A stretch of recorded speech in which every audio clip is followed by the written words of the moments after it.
Yo guys, I hope you're doing good.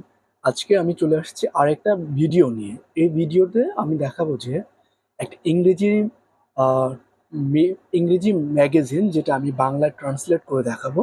এই ভিডিওর মূল উদ্দেশ্য হচ্ছে যে আমাদের সেন্টেন্সগুলো হয়, এই সেন্টেন্সগুলোকে আমরা বা আমি এখানে স্ট্রাকচারটা দেখাবো, কোনটার অর্থ কি, কেন, কিভাবে বসছে, সাধারণত একটা সেন্টেন্স কিভাবে তৈরি হয় আমরা যখন পেপার পড়ি আমরা হয়তো বুঝতে পারি না।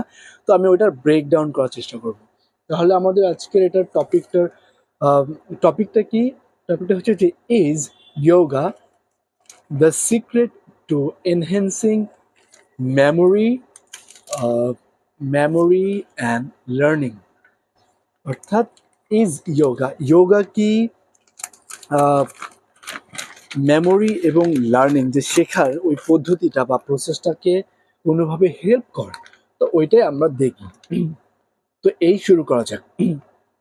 শুরু করছে একটা নাম দিয়ে, subject David Beckham the famous footballer. এখানে আমি বলে দিই, এখানে সাধারণত এটা একটা ব্যক্তি কিছু লিখছে। হ্যাঁ, এটা একটা জাস্ট লিখছে, মনের ভাবটা প্রকাশ করছে। তো এটা সে এটাকে বাংলাটাকে ইংলিশে ট্রান্সলেট করছে বা জাস্ট নিজের মনের ভাবটা ইংরেজিতে ডাইরেক্ট প্রকাশ করছে এবং প্রকাশ করতে করতে এগুলো লিখছে। কিন্তু যদি আমরা গ্রামারে যাই, গ্রামারে কিন্তু যে ডেভিড বেকহাম একজনের নাম দেওয়ার পর একটা কমা দিয়ে তার সম্পর্কে আমরা গুণ গুণ দিয়ে বলি। তো এটাকে আমরা পড়ছি না, আমরা গ্রামারে পড়েছিলাম যে আহ, এটা অ্যাডজেক্টিভ ক্লোজ বা এরকম বিভিন্ন জিনিস। তো এটা এখানে যদি আমি ব্রেক ডাউন করি, এটা সেটাই হবে, যেটা তার সম্পর্কে কিছু তথ্য দিল। হ্যাঁ, তো এটার সাথে এটা এটা না দিলেও এই সেন্টেন্সটা হবে, ঠিক আছে। বাট এটা জাস্ট উনি বাংলাটা ইংলিশে লিখলো। Anyway, David Beckham the famous footballer, David Beckham একজন famous footballer, has spoken about how yoga has helped him maintain fitness, improve flexibility, and recover from injuries more effectively throughout his career. So, David Beckham has often spoken, প্রায় বলতো বা বলেছে, has কারণ এটা singular, and spoken যেহেতু has আছে, has এর পর ভার্বের third form, has spoken about how yoga মানে প্রায় যোগা সম্পর্কে বলেছে যে যোগা কিভাবে তাকে সাহায্য করেছে ফিটনেসটা ধরে রাখতে, মেনটেন করতে। হেল্পের পরে মেনটেন ভার্বের বেস ফর্ম, তারপর ইমপ্রুভ ফ্লেক্সিবিলিটি। ফ্লেক্সিবিলিটি মানে হচ্ছে যে আমাদের বডির ফ্লেক্সিবিলিটি, মানে বডি কতটা মুভ করতে পারে, আমাদের বডিটার হয় না যে ফ্লেক্সিবল, এখান থেকে এখানে নড়াচড়া, এটাকে একটি ফ্লেক্সিবিলিটি বলে। দেন রিকভার ফ্রম ইনজুরিজ, ইনজুরি থেকে কত তাড়াতাড়ি রিকভার করা যায়, অর্থাৎ ইনজুরি থেকে মুক্তি পাওয়া যায় মোর effectively through out his career, অর্থাৎ কম্পারেটিভলি তুলনামূলক আরো জলদি, ঠিক আছে। তারপর incorporating yoga into the training regimen allowed Beckham to enhance performance on the field and extend his professional playing career. তো এখানে বলি incorporating yoga into the training regimen, অর্থাৎ ট্রেনিং রেজিমেন অর্থাৎ ট্রেনিং যে কোর্সটা, সেখানে যোগাটাকে নিজের মধ্যে নিয়ে নেওয়াটা, মিশানোটা বা প্র্যাকটিস করাটা তাকে অ্যালাউড বেকহাম, অর্থাৎ বেকহামকে তার পারফরমেন্স বৃদ্ধি করতে সাহায্য করেছে বা হেল্প করেছে, এবং extend his professional playing career, এবং তার প্রফেশনাল যে ক্যারিয়ারটা ছিল সেটাকে আরো দীর্ঘায়িত করেছে। Yoga is not just about being strong and beautiful. Yoga শুধু শুধু মানে অর্থাৎ আহ, শক্তি আছে আমার এবং আমি সুন্দর এরকম না। It also has health implications. এটা আমাদের স্বাস্থ্য নিয়েও অনেক উপকারিতা আছে, এটাই বুঝাইলো।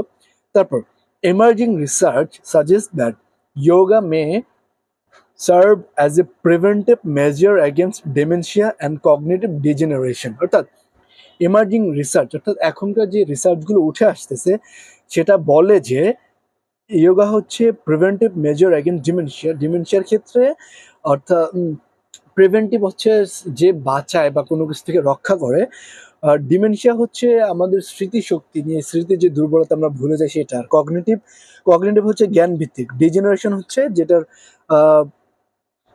ডিমোশনগুলি না অর্থাৎ নিজের পথ থেকে আরো নিচে যাওয়া। তো ওইটাই আর কি। তো আমাদের ব্রেইনের যে আমাদের জ্ঞান ভিত্তিক যে পাওয়ার কমে যায় সেটার ক্ষেত্রে এবং ডিমেনশিয়ার ক্ষেত্রে ইয়োগা হেল্প করে, একটা প্রিভেন্টিভ হিসেবে মেজার হিসেবে কাজ করে। Focal point in this studies, এই স্টাডিজের কেন্দ্রীয় পয়েন্ট হচ্ছে the role of subtle micro adjustment practitioners. Subtle micro সূক্ষ্ম মাইক্রো প্র্যাকটিশনার্স যারা, তাদের দায়িত্ব হচ্ছে যে মেনটেন টু মেনটেন ব্যালেন্স। আমি বলি a focal point in this studies, এই স্টাডিজের যে বিষয়টা হচ্ছে যে is the role subtle micro adjustment practitioners make. তারা যে মূল কাজটা করে সেটা হচ্ছে মেনটেন ব্যালেন্স করে, প্রপার অ্যালাইনমেন্ট হচ্ছে যে বডির একটার একটা যে সামঞ্জস্যতা, জোট, ফ্লুইডিটি হচ্ছে তারল্য, অস্থিরতা। তারপর this is small adjustment are crucial, এই ছোট বিষয়গুলো অনেক গুরুত্বপূর্ণ অ্যাজ অ্যাজ দে এঙ্গেজ, কারণ তারা এঙ্গেজ হয় মাল্টিপল নিউরাল পাথওয়েজ, অর্থাৎ আমাদের যে ব্রেইনের যে নিউরাল পাথওয়েজগুলো আছে, নিউরাল যেটা আমাদের ব্রেইন মেমোরি এইসব নিয়ে রিলেটেড, এগুলোর সাথে আমাদের এগুলো অ্যাডজাস্টেড, এর জন্য এটা ইম্পর্টেন্ট। ফর ইনস্ট্যান্স যদি এক্সাম্পল দিই, প্র্যাকটিশনার্স মাস্ট সাবলি অ্যাডজাস্ট দেয়ার হিপস। যারা অনুশীলনকারী তাদের অবশ্যই তাদের হিপটাকে অ্যাডজাস্ট করতে হবে, স্পাইনটাকে অ্যাডজাস্ট করতে হবে, শোল্ডারকে অ্যাডজাস্ট করতে হবে টু মেনটেন ব্যালেন্সটা ধরে রাখার জন্য during a simple routine like the tree pose. অর্থাৎ আমরা যখন ট্রি পোজটা দিই, গাছের মতন একটা পোজ দিই, তখনকার আমাদের সূক্ষ্মভাবে আমাদের ব্যালেন্সটা ধরে রাখতে হবে স্পাইন শোল্ডারের অ্যাডজাস্টের মাধ্যমে। তারপর this continuous fine tuning stimulates the brain proprioceptive network responsible for the spatial awareness and coordination balance. So we will not extend this video anymore. তো আমরা আর ভিডিওটা বাড়াবো না, আমার একটা জাস্ট উদ্দেশ্যটা ছিল যে এটা একটা বেসিক ধারণা দেওয়ার। So I hope if you like it, make sure to subscribe and hit the like button and we'll come again.